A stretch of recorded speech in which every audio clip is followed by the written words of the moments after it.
I think there's been a lot of progress here, and I think it's in no small measure to Dr. Sultan's leadership.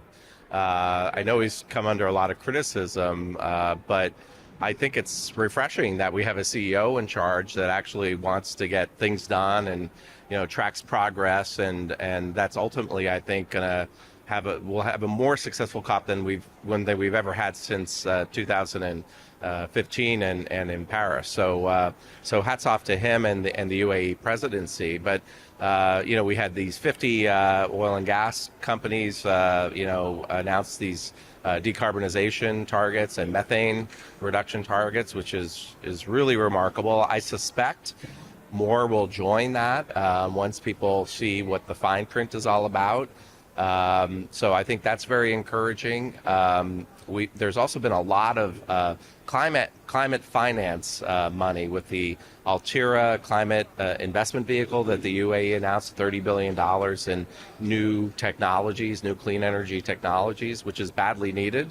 The IEA, which everyone follows for the net zero report, but they also put out a technology report every year. And that report says wind and solar only get us halfway to meeting our climate goals.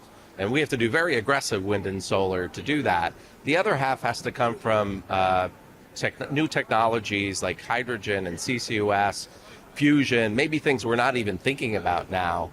So this climate technology fund, this Altera fund that the UAE announced with a $30 billion in seed funding that they hope to grow to be $250 billion, is a tremendous thing. I mean, I think they're not getting enough credit for that announcement that was made here.